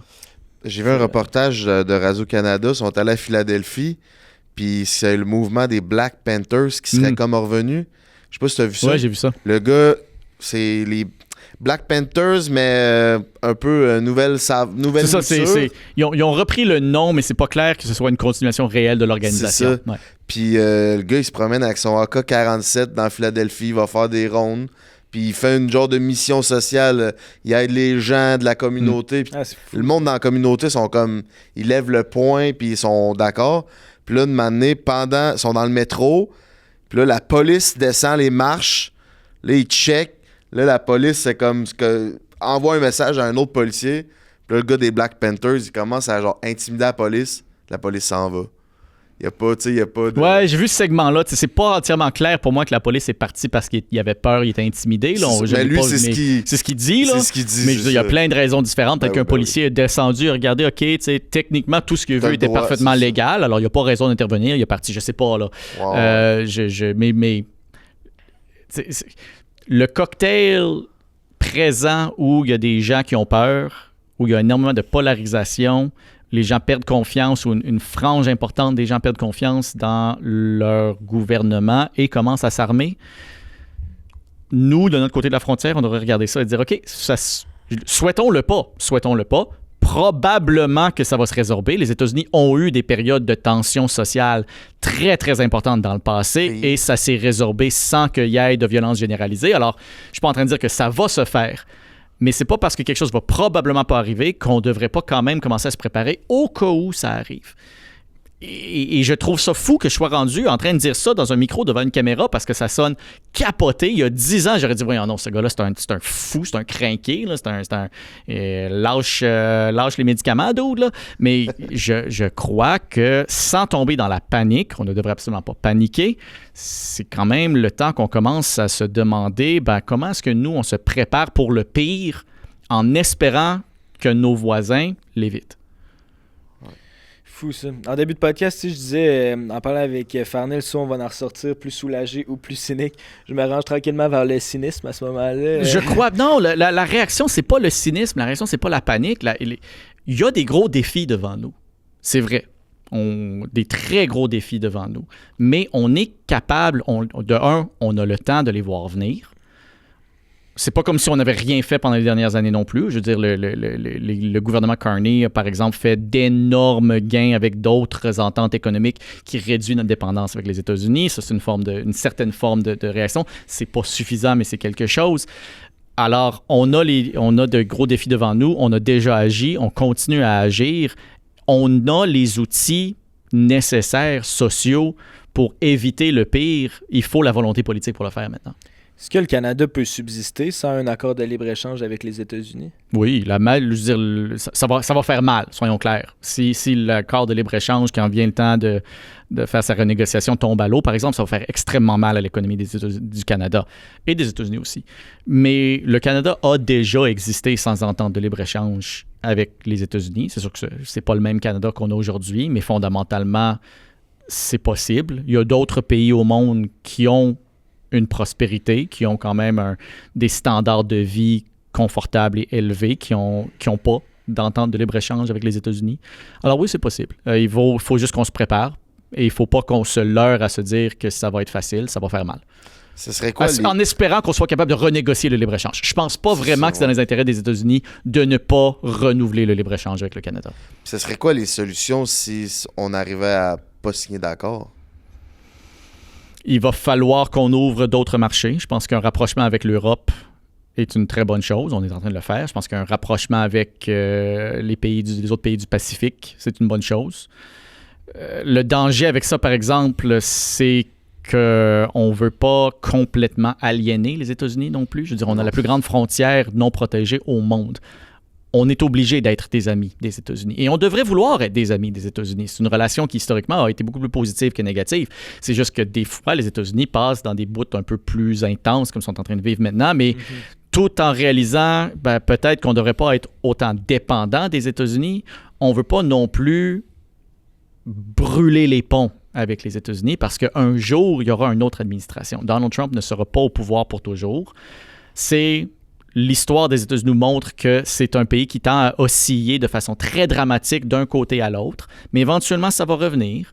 Puis quand ça va revenir, il va falloir qu'on se rappelle que fondamentalement, c'est les mêmes gens avec qui on était amis il n'y a pas si longtemps que ça, eux autres aussi sont pas contents de ce qui se passe. L'approbation de l'administration Trump, elle n'est pas très élevée présentement. C'est pas les États-Unis qui sont en train de nous faire ça. C'est une administration qui est au pouvoir et elle ne le sera pas toujours. La façon qu'on gère les États-Unis, puis ça, je pense que le plupart des gens l'ont appris à travers le monde, on se défend le mieux qu'on peut, défend économiquement. Là, je ne suis pas en train de parler de quoi que ce soit de militaire, mais tu résistes et t'attends. Et puis la politique interne des États-Unis change. Cette année, il va y avoir des élections de mi-mandat en novembre. Les élections de mi-mandat, ça, c'est quand tous les membres de la Chambre des représentants au Congrès et un tiers des sénateurs se font élire ou réélire. Fort probablement que le Parti républicain va perdre ses majorités au Congrès. Et une fois que le Parti républicain perd le contrôle du Congrès, ce que la présidence va être capable de faire va être beaucoup plus limité. Alors, donnons à nos voisins le temps de s'organiser. Et entre-temps, il faut, je pense, réaliser de un, peut-être qu'on était beaucoup trop dépendants sur les États-Unis dans le passé. Arrangeons-nous pour l'être moins. Mais tout en s'arrangeant pour être moins dépendants sur les États-Unis, assurons-nous de ne pas briser complètement le lien avec les États-Unis non plus. Puis là, les élections de mi-mandat s'en viennent, puis ça pourrait changer un peu la donne, mais Trump, il n'a pas la réputation un peu de bypasser ces instances-là, justement. C'est un gros risque. Fait que ça pourrait rien changer aussi. Ben, c'est que rendu là, il y a quand même des contre-pouvoirs importants aux États-Unis. Ici, on ne le voit pas parce que, encore une fois, notre couverture médiatique des États-Unis, c'est très axé sur la présidence. Il y a une bonne raison pour ça. C'est la présidence qui contrôle la politique étrangère des États-Unis, largement. Pas entièrement, mais largement. Alors, nous, dans notre réalité médiatique, on ne voit pas l'opposition qui se forme à l'interne présentement. On ne voit pas les gouverneurs des différents États qui sont en train de se former des coalitions pour empêcher aux excès de l'administration Trump. Mais tout ça, c'est en train de se faire, c'est en train de se passer. Même à l'intérieur du Parti républicain, il y a une opposition qui se construit contre Donald Trump présentement. Ça prend du temps. Les contre-pouvoirs sont jamais aussi rapides que la présidence, mais c'est en train de se faire. Et j'ai souvent l'impression, en regardant notre réalité médiatique, que ça transparaît pas. Puis je comprends pourquoi il y a des Québécois qui regardent ce qui se passe puis qui se disent « Voyons donc, comment ça, il n'y a personne qui fait rien contre Trump? » C'est pas vrai. Il y a beaucoup de gens qui sont en train de travailler très fort pour essayer de changer la direction actuelle des États-Unis. Ouais. Toute la désinformation des médias, ils font ça dans quel but? Mais qu'est-ce que tu veux dire, la désinformation des médias? Ben, tu sais, tantôt, tu nous disais, mettons, je donnais l'exemple de l'arme hypersonique. C'est-tu vrai, c'est-tu pas vrai? Ou l'exemple, je sais pas, avec les immigrants, qu'on sait pas exactement ce qu'ils font avec les immigrants. Tu sais, il y a des suppositions, des spéculations. Ça sert à quoi de nous donner autant de mauvaises informations? Ben, spécifiquement, si on parle d'armes, c'est toujours dans les intérêts des pays de ne pas dévoiler au monde au complet c'est quoi leur capacité militaire. Alors ça, je pense que c'est peut-être une chose. Ouais. Mais l'autre chose qui se passe, ça, c'est une stratégie, encore une fois, avouée du clan Trump. C'est un homme qui s'appelle Steve Bannon, qui était un grand stratège de la première élection de Donald Trump, qui l'a dit là, carrément pendant des entrevues. Il dit, leur stratégie, c'est « flood the zone », inonder la zone. Alors, ils font tellement d'annonces, tellement rapidement, que ça devient difficile tout gérer en même temps. Et puis si, en plus, le public vient à plus croire qu'est-ce qui est vrai de qu'est-ce qui n'est pas vrai, le public perd confiance dans la vérité et tout ce qui reste, c'est la partisanerie. C'est l'objectif des gouvernements autoritaires partout dans le monde, pas de contrôler la vérité, juste de s'assurer que le public ne croit plus que la vérité est atteignable. Parce qu'une fois que le public perd confiance dans ce qui est vrai et ce qui n'est pas vrai, ben là, tu peux juste commencer à dire n'importe quoi, puis le public, bah, c'est-tu vrai, c'est-tu pas vrai, je ne le sais pas. Alors, il y a une tentative derrière tout ça où c'est pas d'essayer de prendre contrôle de la vérité, c'est juste s'assurer qu'il n'y a plus de vérité collective, partagée. Alors, les stratégies de désinformation visent beaucoup ça. Il y a aussi un gros intérêt juste à déstabiliser les pays. Et ça, il y a beaucoup de tentatives qui viennent de l'extérieur d'un pays. Je veux dire, il y a beaucoup de bots. Je sais que quand je parle de bots russes, il y a des gens qui disent « Ah, ça y est, c'est un autre qui est parti en train de blâmer les Russes pour tout. » Mais c'est vrai que les autres pays, géopolitiquement, qui sont en compétition avec nous, utilisent ces moyens-là aussi pour essayer d'influencer notre discours. Puis leur but, c'est pas de choisir le gagnant. Leur but, c'est juste de nous déstabiliser pour plus qu'on ait confiance en nous-mêmes. C'est intéressant. Puis la stratégie flotte de zone, si ça fait en sorte que les personnes, justement, ils savent plus où la vérité, ça peut pas faire perdre la confiance envers le gouvernement. Ça pourrait pas faire l'effet inverse, justement, de faire comme, ben, je vais plus voter pour toi, je comprends rien. Ouais, mais tu sais, c'est l'objectif des gouvernements autoritaires, c'est que plus personne n'ait confiance en rien. Je comprends. Leur objectif, c'est pas ayez confiance en moi. Ils veulent juste, si le public a confiance en rien, ils croient rien, ils restent chez eux. Ils vont pas aller manifester parce qu'ils savent pas ce qui est vrai, ce qui est pas vrai. Ils vont pas aller voter en masse parce qu'ils savent pas en quoi faire confiance quand ils basent leur manifestes vote. pourquoi? Il y a eu 10 grosses nouvelles choquantes. Exact. C'est pour que ma pancarte, elle va être remplie, ma pancarte. C'est quoi j'écris dessus? Là? Ouais, puis même là, je veux dire, tu vas manifester, puis peut-être que la raison que tu vas manifester, c'est même pas vrai. Tu le sais pas. Ouais, c'est Alors, ça. c'est l'absence d'une vérité dans laquelle le public a confiance, c'est une excellente façon d'installer une apathie dans le public. Puis les gouvernements autoritaires demandent rien de mieux. J'ai un sujet un peu pointu, vu que tu es avocat. Je pense que c'est depuis janvier, quand tu vis avec une femme, avec ta blonde, puis tu as un enfant, la maison devient... je suis pas si prêt à m'éclairer, je me rappelle plus c'est quoi exactement. Là. Mais... Ouais, ça s'appelle le régime, comment ils appellent ça, quelque chose parental? Ouais. Que quand, mettons, la maison est à toi, t'as un enfant avec ta blonde dans la maison, ben à partir que t'as l'enfant, ben la moitié de la plus-value puis de ce que t'as payé s'en va. Ouais, ben ça, c'est comme un mariage? Ben c'est assez compliqué. C'est que là-dessus, je veux préciser ça, c'est du droit québécois, puis je suis pas membre du barreau du Québec, mais je veux dire, j'ai quand même lu le projet de loi, j'en ai une assez bonne idée. Quand même avocat. Ah, c'est qu'on vit au Québec, là. Ouais, ben c'est que un des problèmes avant, c'est que si on monte à l'année passée, disons, il y avait les Québécois ne se marient plus, ou presque plus. C'est relativement rare. Il y a un certain regain, mais je veux dire, généralement, les couples qui se marient, c'est plus la norme comme ça a déjà été. Ou qui se marient ou qui rentrent en mariage civil, l'équivalent d'une union civile, qui offre toutes les mêmes protections légales qu'un mariage. Alors, si tu es avec ta blonde, mettons, mais vous n'êtes pas marié, vous n'êtes pas en union civile, vous aviez, jusqu'à l'année passée, la seule chose que vous aviez, c'est une notion de conjoint de fait. Puis conjoint de fait, c'est pas un statut légal, c'est une espèce de nom que des juristes ont donné à une situation où les lois reconnaissent certains droits. Tu sais, quelqu'un qui est conjoint de fait, bon ben, tu peux aller le visiter à l'hôpital. Tu vas être considéré comme un membre de sa famille quand même si tu ne l'es pas au sens légal. Mais tu n'as aucun autre droit. Alors, tu peux vivre avec quelqu'un pendant 20 ans et puis avoir des enfants avec. Et mettons que tu rentres dans une dynamique plutôt traditionnaliste où c'est toi en tant que l'homme qui va aller travailler puis elle reste à la maison. Puis après 20 ans, si vous vous séparez, c'est comme si vous étiez juste coloc pendant tout ce temps-là. Alors même si elle a donné énormément de son temps, de son énergie à s'assurer que, mettons, ton foyer allait bien, s'occuper des enfants, ce qui te permettait à toi d'aller travailler, aller chercher des promotions, gagner encore plus. Alors, beaucoup de ton salaire, beaucoup de tes revenus te sont possibles grâce à son travail à elle, parce que vous n'avez jamais été dans une relation légalement reconnue. Quand vous partez, toi, tu pars avec tout ton cash, tout ton pognon, tous les bénéfices de son travail à elle, puis elle part avec rien. Alors, ce que le gouvernement a créé, c'est l'union parentale, où dès que tu as ton premier enfant avec quelqu'un, il y a une certaine protection. C'est pas une aussi grosse protection qu'à être marié ou à être en union civile, mais ça veut dire, par exemple, que si vous vous séparez, tu ne peux pas la sortir de ta maison. Elle a droit à une certaine protection là-dessus. Elle a droit à une certaine protection présumée sur ton assurance vie, par exemple, des choses du genre. Mais là-dessus, j'encourage les gens à aller parler à un avocat, à aller parler à un notaire si vous pensez que ça peut s'appliquer à vous parce que c'est pointu, il y a des détails. Puis sincèrement, si vous êtes en couple, vous avez des enfants ou vous allez avoir des enfants, prenez donc le temps. Allez voir un notaire, allez voir un avocat, vous expliquez tout ça. C'est tout optionnel. Vous n'êtes pas obligé de rentrer dans ce régime juridique-là si vous ne voulez pas. C'est juste... ça va être une heure de travail qui va être très payante. OK. Je trouve que ça me semble faire. C'est important. Moi, je me suis marié, puis j'avais quand on a fait les papiers, tu sais, c'est un peu extrême ma façon de penser, mais tu sais, on préparait la guerre. Tu sais, tu prépares des contrats pour... Non, mais la meilleure façon de ne pas aller à la guerre, c'est d'être prêt. C'est ça. Ouais. Puis une chance qu'on l'avait faite parce que... T'es allé à la guerre. J'étais allé à la guerre. On parle du Québec. Là, la CAQ veut changer la constitution québécoise. Ça implique quoi, ça, ces changements-là? Puis y a-t-il des grandes chances que ça arrive? Ça, c'est quelque chose qui est très important pour moi depuis longtemps. Là.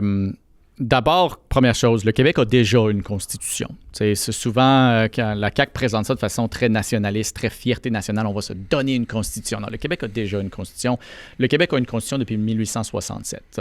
Une constitution, ça veut dire qu'il y a à quelque part une reconnaissance légale de l'existence de ton État, puis le Québec, la province du Québec est un État, et ça donne les bases du fonctionnement. Ça existe. Ce que la CAQ veut faire, c'est de centraliser tous les principes du fonctionnement de l'État dans un seul document central. Ça, en soi, bonne idée, je suis d'accord avec ça. Le problème, c'est qu'en le faisant, ils sont en train de changer beaucoup des règles de comment l'État va fonctionner, comment le gouvernement va fonctionner. Dans une démocratie, une constitution, c'est essentiellement le contrat entre un peuple et son gouvernement, où le peuple dit au gouvernement, voici ce que vous avez le droit de faire, voici ce que vous n'avez pas le droit de faire. Voici les droits que nous réservons en tant que peuple. Voici ce que le gouvernement, vous ne pouvez pas brimer nos libertés de cette façon-là. Ça, dans une démocratie, c'est ça. Ce que la CAQ est en train de faire, elle est en train de renégocier ce contrat-là sans nous. Elle est en train de décider par elle-même, ça va être quoi la nouvelle entente entre le peuple et le gouvernement. Puis c'est drôle à dire, le côté, ce que le gouvernement n'a pas le droit de faire, cette catégorie-là est assez limitée. Il n'y a quasiment rien dans le projet de loi 1, la constitution proposée par la CAQ, qui limite le pouvoir du gouvernement. Et ça, je trouve ça vraiment sérieux.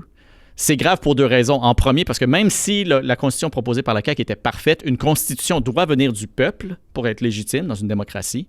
Celle-là ne vient pas du peuple. Celle-là, elle vient de Simon Jolin Barrette, et il a sûrement consulté quelques-uns de ses amis, contacts, whatever, mais à toute fin pratique, ça vient de son propre bureau à lui, qui a écrit probablement par lui-même ou presque. Et de deux, c'est que la façon que le gouvernement est en train de renégocier cette entente-là, les pouvoirs qu'il se donne sur nous, est vraiment pas à notre avantage. Ça va être beaucoup plus difficile de contester des lois devant les tribunaux.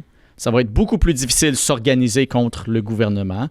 Il y a des lacunes importantes dans le projet de loi aussi. Je veux dire, c'est même pas prévu dans le projet de loi qui est supposé être le fonctionnement de base de l'État. C'est même pas prévu qu'on ait des élections. Il y a toutes sortes de termes sur la démocratie et tout ça, mais je veux dire, nulle part dans ce projet de loi-là, c'est dit les députés à l'Assemblée nationale sont élus par le peuple. Ça n'existe pas. Il n'y a aucune reconnaissance formelle ou forte des droits des peuples autochtones. Il y a quelques phrases dans le préambule. Le préambule, ça, c'est la partie avant les règles réelles de la loi, où on reconnaît que les peuples autochtones existent, blablabla, mais il n'y a rien dans le projet de loi lui-même qui définit c'est quoi leurs droits. C'est moins important un préambule.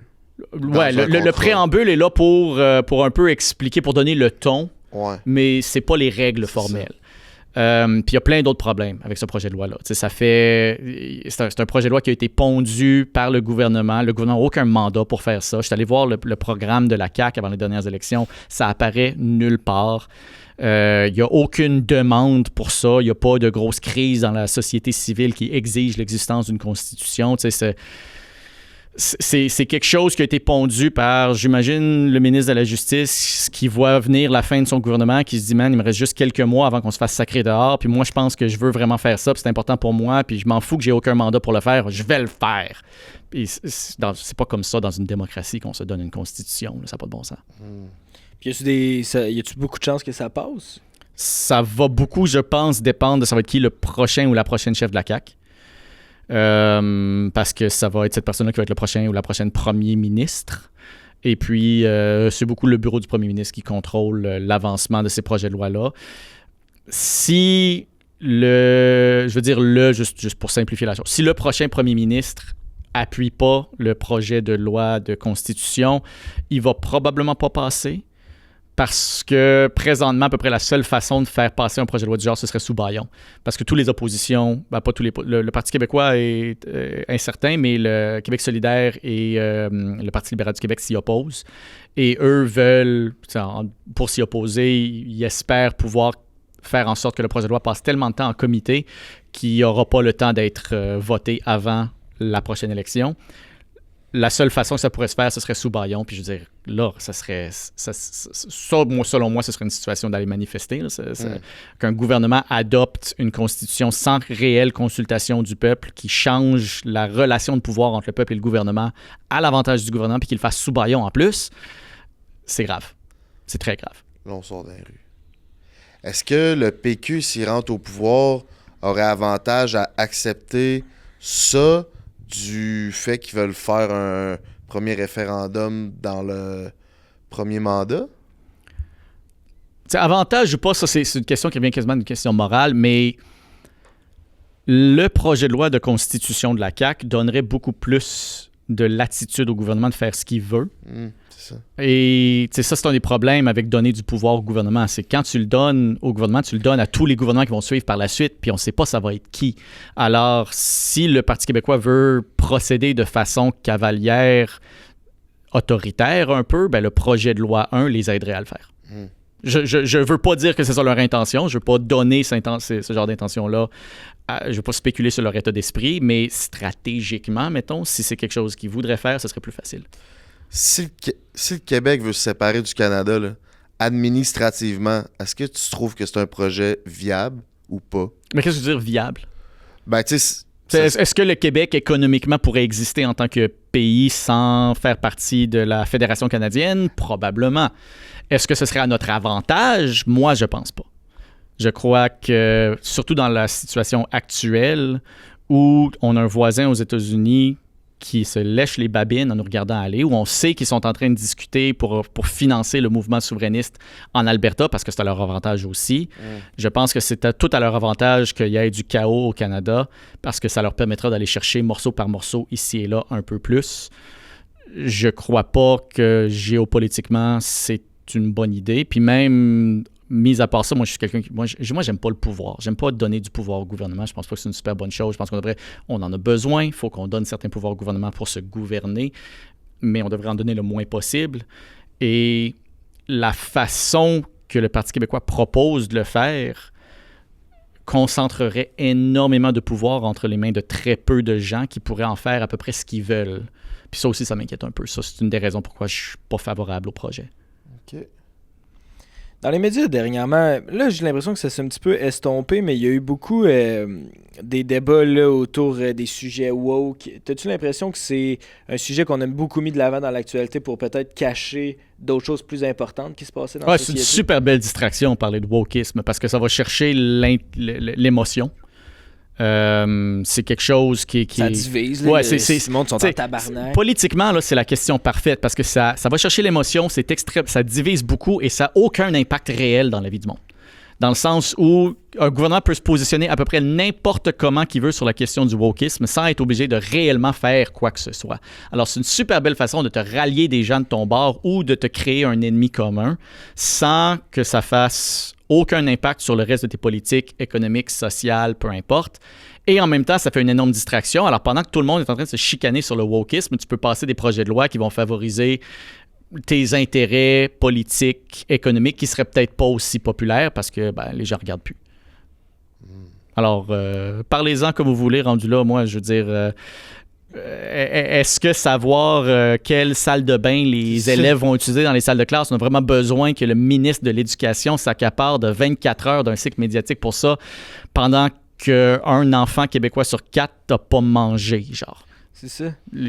Sont où nos priorités, là? À quelque part, décider, je m'en fous, mais arrêtons d'utiliser ça comme une distraction constante pour pas regarder où est-ce qu'on peut réellement faire du bien politiquement au monde.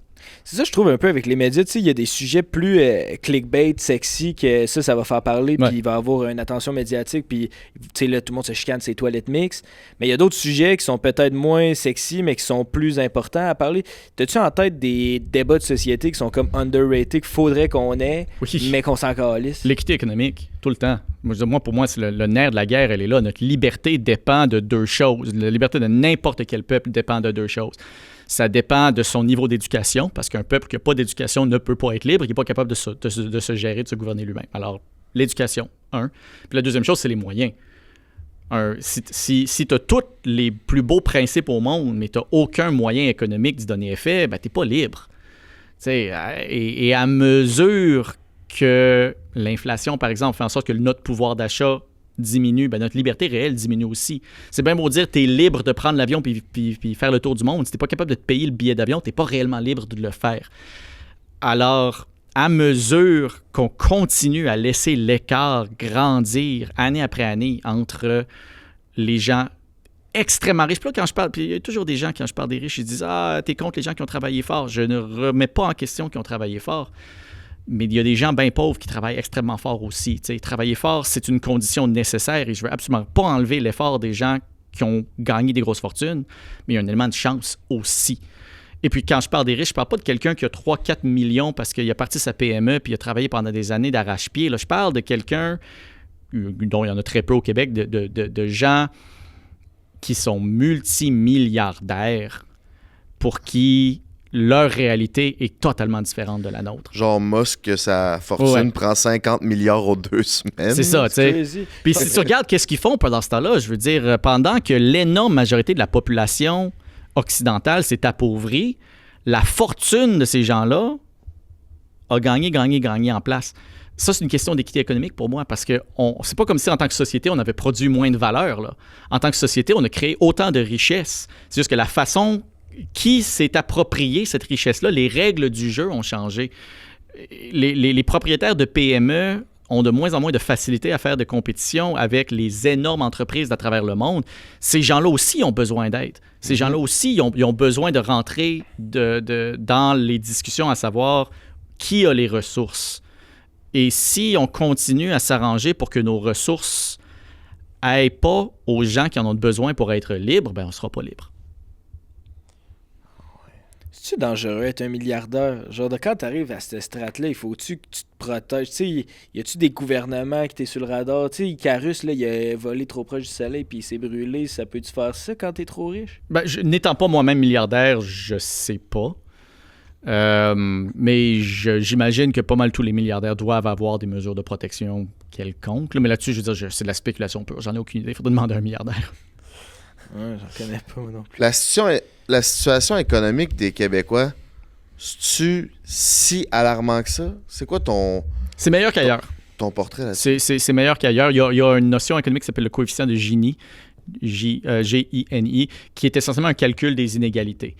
Pour une société, ça calcule c'est quoi, par exemple, si on prend toutes les strates de la société, à quel point est-ce que les plus riches en ont beaucoup, beaucoup plus disproportionnellement à leur poids démographique que les plus pauvres, disons.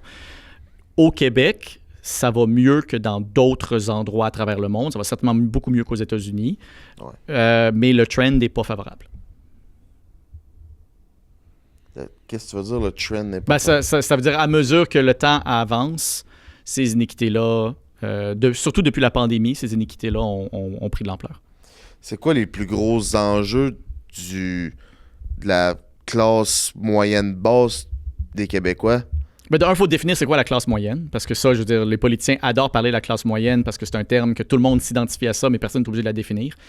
Tu la définirais comment? La définition la plus commune de la classe moyenne, c'est des gens qui vivent entre les 2/3 et le double du revenu médian. Pas moyen, médian. Le revenu médian, ça, c'est tu prends tout le monde, tu les mets en ordre de qui a le moins d'argent vers qui a le plus d'argent, puis le médian, c'est le point du milieu.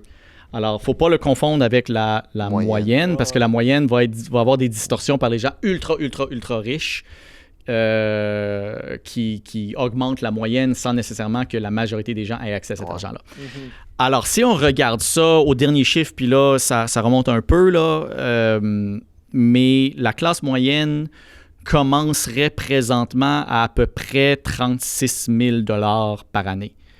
Après impôt. Après impôt, ça, c'est important. Alors, là, si tu regardes, par exemple, un salaire, puis la raison qu'on regarde après impôt, c'est parce que si tu gardes un salaire, c'est pas la même chose que si, mettons, tu es travailleur autonome ou propriétaire d'une PME, les revenus sont pas les mêmes. Alors, après impôt, 36 000. Le seuil de pauvreté, dans certains endroits au Québec, dans certaines villes au Québec, est dans le coin de 34 000, dépendant d'où est-ce qu'on est. Alors, tu peux être dans la classe moyenne, statistiquement, dépendant de comment on le définit, et être à 2000 $ d'être au seuil de pauvreté, c'est-à-dire au seuil où tu n'es pas capable de subvenir à tes besoins de base. Fait que si tu prends un mois de burn-out, t'es pauvre. T'es foutu. T'es pauvre. T'es dans la rue. Ça, c'est un gros problème. Puis la classe moyenne, ça, c'est le bas de la fourchette, puis le haut de la fourchette, c'est combien? La fourchette, c'est le double du salaire médian, alors ce serait dans le coin de... on peut faire les maths rapides, là, je fais ça dans ma tête, c'est toujours un peu dangereux. C'est dans le coin de 120 000 après impôt. OK, c'est quand même de 36 000 à 120 000. Ouais, c'est large. C'est pour ça que la classe Très moyenne, large. c'est tellement... Puis là, je veux dire, corrigez-moi dans les commentaires si j'ai tort, je suis désolé, là, il y a une grosse journée encore. Mais je pense que c'est à peu près ça. Mais en tout cas, tout ça pour dire, oui, c'est une grosse fourchette. Et c'est pour ça que les politiciens adorent parler de la classe moyenne. Parce que c'est un terme qu'ils sont jamais obligés de définir. Que quand un politicien dit « Moi, je travaille pour la classe moyenne », 95% des gens se comprennent eux-mêmes comme étant dans la classe moyenne, mais ça reste que quelqu'un qui a un revenu après impôt de 110 000 ne vit absolument pas la même vie que quelqu'un qui a un revenu après impôt de 40 000 mettons. C'est ça, 120 000 après impôt, t'as fait 200 000. Encore une fois, citez-moi pas exactement sur le chiffre, là, je l'ai pas exactement en tête, mais il me semble que c'est dans ces eaux-là. Mais oui, ça reste que, sans s'accrocher sur le chiffre exact, là, quelqu'un qui est dans la fourchette supérieure de la classe moyenne, selon cette définition-là, n'a pas du tout la même réalité que quelqu'un en bas. Non, c'est ça. C'est ça aussi, il y a des études super intéressantes où il y a eu des sondages où on a demandé aux gens, est-ce que vous êtes dans la classe moyenne? Oui, et définissez-la. Et puis, 95% des gens se définissent comme étant dans la classe moyenne, mais je veux dire, il y a des gens qui font 1 million par année qui se définissent comme étant dans la classe moyenne, puis que selon eux, la classe moyenne commence à 200 000 par année. C'est des gens qui sont un peu déconnectés de la réalité des autres, mais ça montre à quel point c'est un terme politiquement utile, parler de la classe moyenne. Parce que c'est pas mal tout le monde. Là. Si tu fais 110 000 après impôt, genre c'est pas mal toute la société. Il y en a pas tant que ça. C'est une grosse tranche.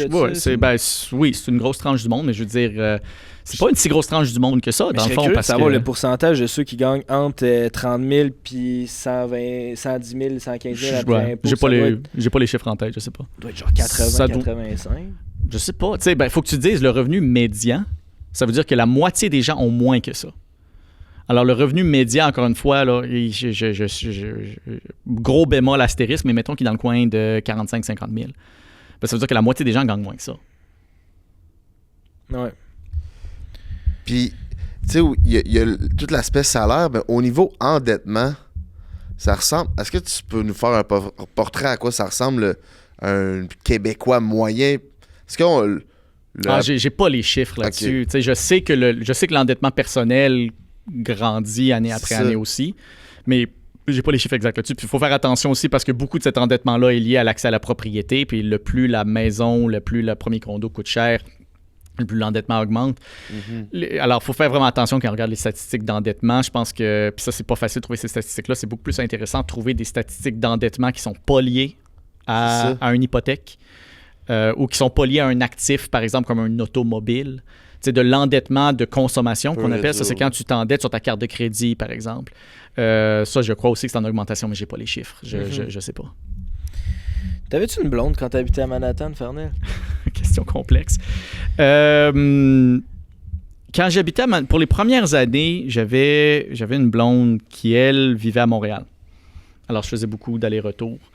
C'est une relation qui, très tristement, ça a été difficile, ça a été dur comme fin de relation. Elle a fini pendant la pandémie. Et puis, après ça, je veux dire, pendant la pandémie, je suis revenu au Québec pour une certaine période de temps en télétravail. Je suis retourné à New York assez tôt. Puis après ça, j'ai eu des bonnes relations que je ne qualifierais pas exactement comme ce que je pense que tu veux dire par blonde. Mais... ouais, ce sera ça ma réponse, mettons. Là.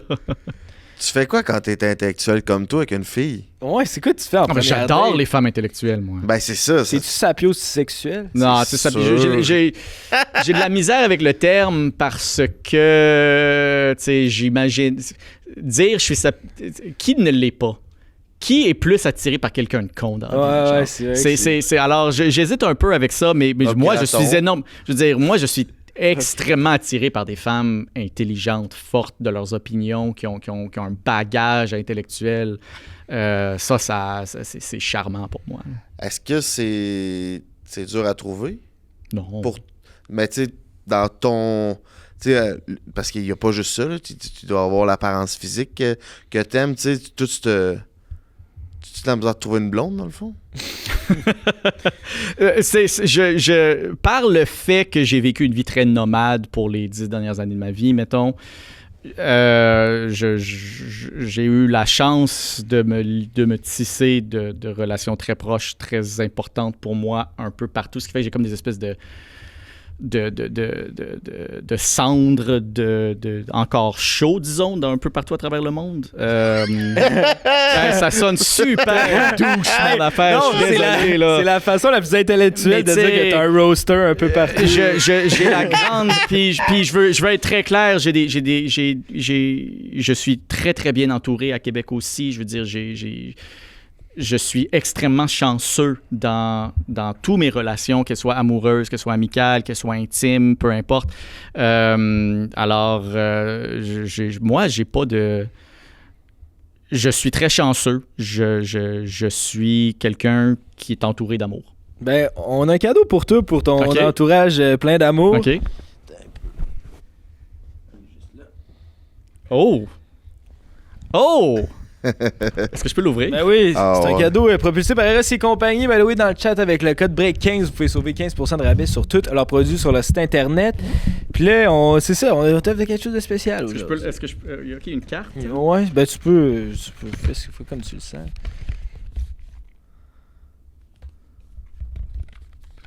J'avoue, je ne sais pas qu'est-ce que c'est.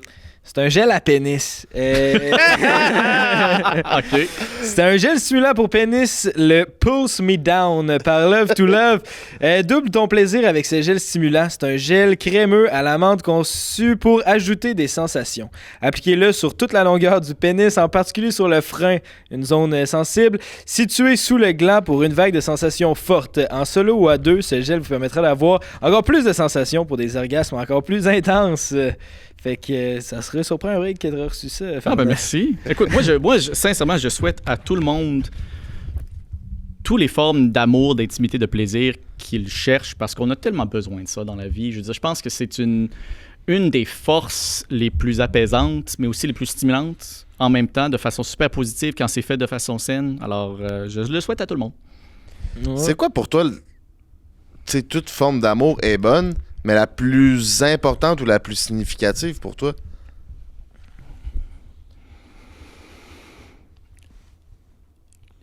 Quand on regarde le mot amour, si on remonte à... Là, ça va sonner super intello, mon affaire. Je suis vraiment désolé. Là. Non, c'est parfait. Mais je veux dire, il y a en latin, il y a trois formes. Il y a le... Bon, je vais les traduire. Il y a, disons, l'amour charitable. Ça, c'est l'amour, ça, c'est l'humanité que tu ressens généralement pour tout le monde. Ça, c'est une forme d'amour. Je pense qu'on devrait le reconnaître comme une forme d'amour. Tu sais, je veux dire, t'arrêter pour s'assurer que ton voisin est correct. Tu le fais par amour pour ton voisin. Il y a l'amour érotique, qui est, je veux dire... Je pense qu'on la comprend. Là. Oui, exactement. Ça, c'est la pulsion charnelle qui est aussi, quand c'est fait de façon saine, extrêmement positive dans une vie. Et il y a l'amour romantique. Puis ça, c'est le sentiment de connexion intime à quelqu'un d'autre. Puis même là, je veux dire, c'est un peu... C'est une notion que quand on parle de romantisme, souvent, on va penser de romantisme attaché à un érotisme. Mais tu peux avoir un amour de ce genre-là, un amour qu'on pourrait qualifier, disons, d'intimité émotionnelle avec des amis. Ouais. Tu peux l'avoir... C'est pas obligé d'être quelque chose de nécessairement érotique non plus. Dans un monde idéal, tu veux toujours combiner les trois. Tu veux sentir un sentiment de bonté et d'humanité envers les autres. Tu veux pouvoir aussi vivre pleinement et sainement un érotisme et tu veux avoir une intimité émotionnelle. Alors, je pense que l'amour, la forme d'amour la plus importante, c'est celle qui combine ces trois éléments-là. Mais en même temps, je veux dire, j'aime ma mère, mais je voudrais pas que ça combine les trois. Non, je comprends. Puis c'est pour ça que je veux dire, c'est normal là, que On parle pas de même de ouais. ma mère. Mais alors, c'est pour ça que je pense que la forme la plus importante, c'est celle qui combine les trois sans rien vouloir enlever à l'amour qu'on a pour des membres de notre famille, par exemple. Je pense que l'amour qui nous apporte le plus de bien, c'est celle qui combine les trois. Ben, tu vois, en expliquant, c'est une bonne explication intellectuelle. Je ressens ces trois amours-là pour ma blonde. Ouais. C'est excellent, ça. Puis tu vois, c'est super positif. Ça doit être quelque chose de très, très bon, très, très bien pour toi dans ta vie.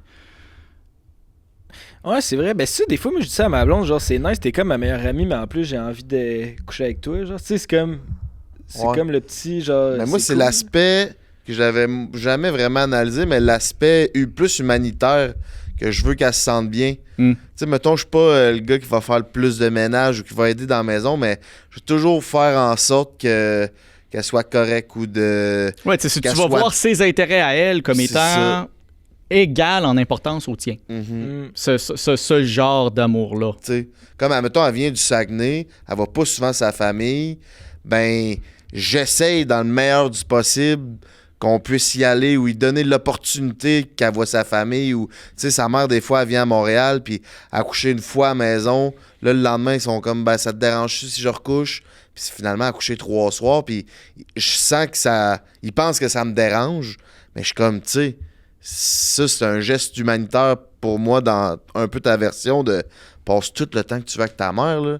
Dormez ici, là, va-t'en pas à l'hôtel, passez du temps ensemble, vous passez pas beaucoup de temps ensemble.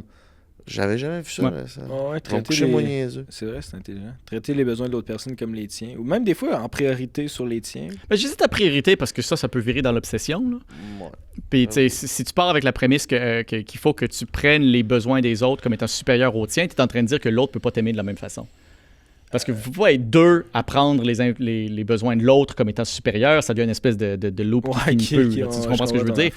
Mais au moins comme étant égal au tien, je pense que ça, c'est très positif. Si tu es capable de te rendre à ce niveau de relation-là avec quelqu'un, c'est quelque chose de très enrichissant. Est-ce que ta take spiritualité, tu crois-tu en la religion? Tu crois-tu en... Est-ce que tu fais de la manifestation? C'est quand tu te couches le soir, là, c'est avec qui tu parles?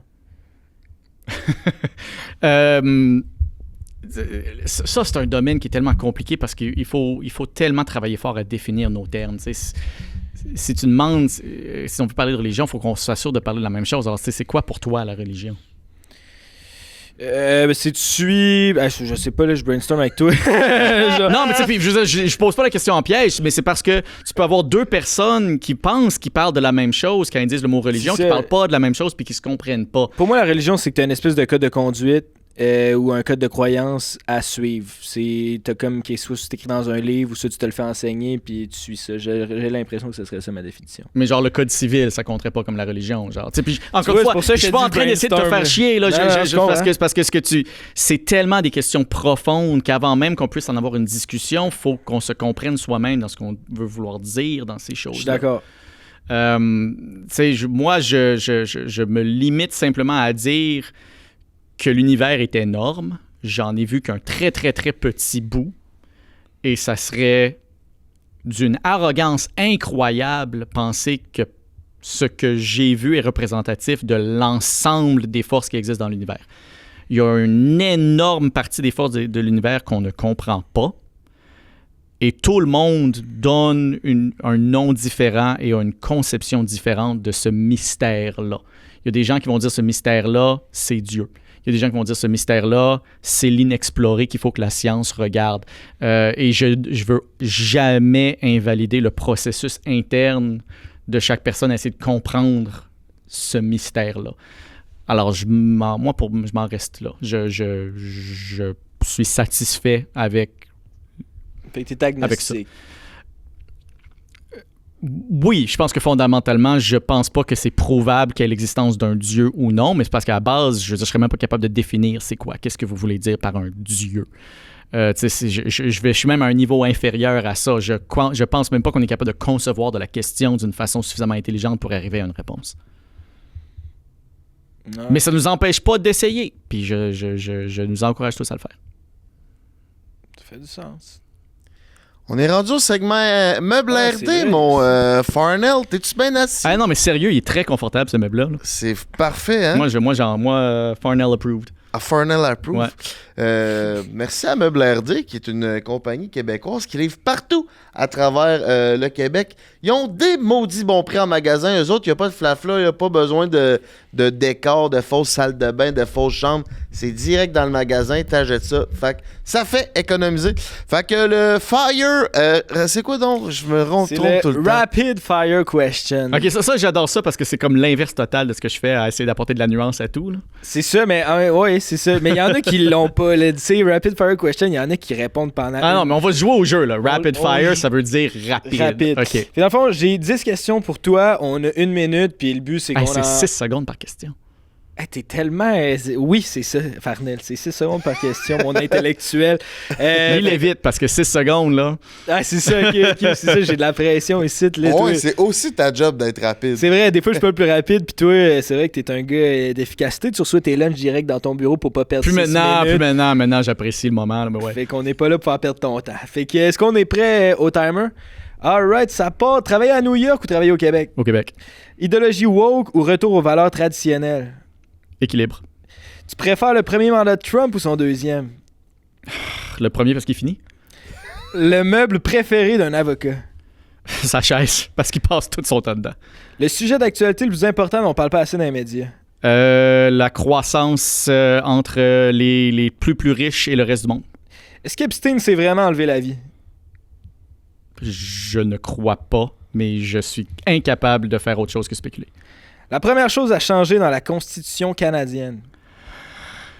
Une meilleure reconnaissance de l'autorité des pratiques traditionnelles des peuples autochtones. Le type de crime que tu juges qui n'est pas assez jugé sévèrement au Québec? L'évasion fiscale.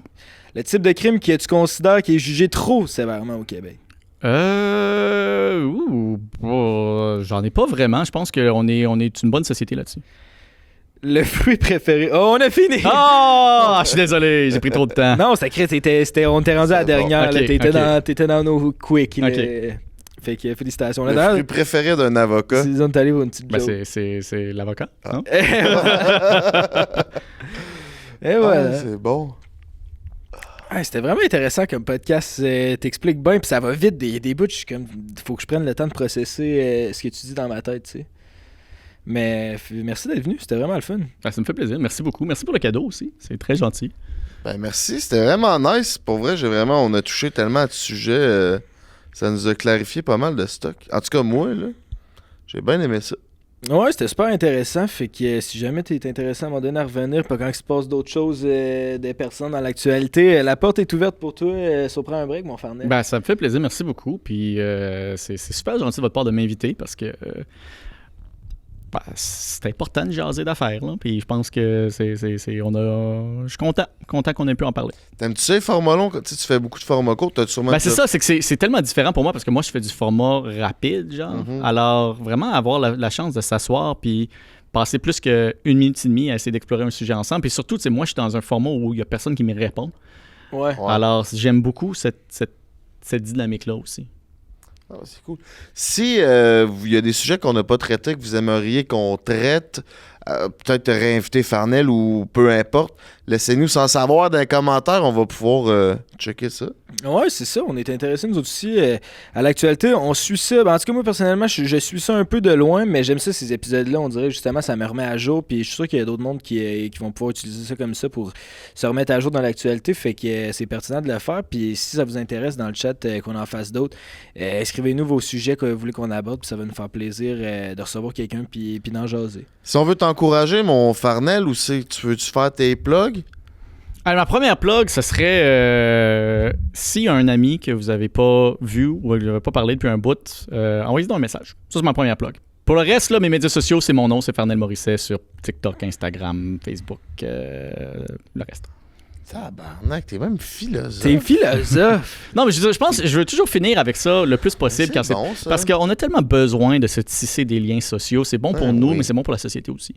100%. Ça, c'est l'amour charitable. On l'aurait Exactement. appris. Ouais. On l'aurait appris. Potentiellement l'amour émotionnel aussi, le contact, le sentiment de se faire comprendre par un autre aussi. Mais ouais. Ah oui, je vais faire ça en finissant. Mais en tout cas, chez Meubles RD, ils ont l'amour charitable parce que c'est un endroit où tu te fais bien servir, ils sont sympathiques, c'est une belle équipe de travail soudée. Fait qu'on les apprécie énormément. Fait que gros merci à Meubles RD de nous avoir propulsés puis nous avoir bien assis pour l'épisode d'aujourd'hui. Merci aussi à Tyzone qui est là pour nous nourrir. Là, tu vois, il s'enligne lors du souper bientôt. Il est 4h. Moi, je vais même chercher du Tyzone. Fait En retournant à Trois-Rivières. En retournant à Trois-Rivières, ça route, mais aller me pogner un petit Tyzone. Puis tout là, il neige, fait que t'es en sécurité avec ton Ford Saint-Basile. Ouais, ben c'est ça. Ouais. Fait que je reviens, on fait les mêmes plugs qu'en intro. Fait que je m'en reviens dans le confort extrême. Puis toi, niveau sexe? Tranquille, moi, ça fait plus qu'un an et demi que je suis en couple, fait que tu sais. Mais ça va bien. Je suis bien avec ma blonde. Je l'aime humainement. C'est ça. Mais romantiquement, c'est le trifecta qu'on veut atteindre. Plus à Saint-Valentin, là, fait que... C'est vrai. Fait que On sera même pas ensemble pour la Saint-Valentin. C'est en vrai. tout cas. Ah ouais? Elle s'en va au Saguenay, moi, à Québec. Fuck, c'est rough, ça. Ah, ça fait 2 mois qu'elle est pas dans sa famille. Moi, ça fait 1 mois et demi. Fait que là... Mais tu sais, on s'aime à tous les jours. Là. Ben oui, c'est ça. On va fêter ça un autre jour, puis c'est tout. Là. C'est un construit. Anyway, c'est plate la Saint-Valentin. Saint-Valentin, tout est comme... C'est trop commercial, moi, j'aime pas ça. Ouais. Tu sais, tu vas pas manger dans un resto à Saint-Valentin. Ça coûte le double du prix, puis t'es parqué à côté de... Tu manges à côté de tout le monde. Moi, c'est pas mon yob. Non, t'as Vous raison. autres? Moi, la Saint-Valentin, moi, j'adore la Saint-Valentin. Ouais, d'ailleurs... T'as-tu des Valentines? Comment t'organises ça? Ah, ben ça, je... Selon le fuseau horaire, tu sais, je me sens un peu mal parce que je veux aucunement que qui que ce soit se sente comme... Puis c'est tout ce que je fais est toujours correct, puis tout le monde est au courant, puis c'est super important pour moi d'être honnête puis éthique avec tout le monde. Mais c'est que chaque fois que j'en parle, j'ai comme peur de donner l'impression que ces relations-là sont pas importantes, puis sont super importantes pour moi. Genre, c'est ce qui me donne cette dynamique-là que j'ai. Mais c'est tough d'en parler dans un contexte de Saint-Valentin, parce que la Saint-Valentin, c'est comme pour une réalité particulière là, qui se cadre pas super bien avec mon style de vie. Je comprends. Mais moi, je trouve ça cool. La Saint-Valentin, moi, ce que je trouve, c'est que j'aimerais ça que ça soit en avril, mettons. Je trouve que là, il vient juste d'avoir le temps des fêtes. Là, tu te remets juste du temps des fêtes, puis là, paf, la Saint-Valentin. J'aimerais ça pouvoir avoir plus de budget, mettons, pour faire de quoi de le fun. Mais ça va être cool. Écoute, moi, je fais une petite date tranquille, souper fondu. Écouter des films, peut-être. Mais j'habite à Trois-Rivières, là, c'est que, ouais, probablement. Puis, c'est ça, non, ça va être cool. Mais, tu sais, rien de complètement crazy, là. Je pense que c'est ça. C'est un petit moment à deux, tu sais. Utilisez le code BREAK15 de chez RS et compagnie, puis... Crassez-vous. Un gros merci à tout le monde d'avoir été là. Si c'est pas fait, abonnez-vous à tout ce qui est Prends un break, Émile, Farnell, Frank, The Draper. Puis si vous voulez retourner à l'école, Institution Técor sont là pour vous aider à retourner à l'université. Ciao, puis à la semaine prochaine! Yes, sir.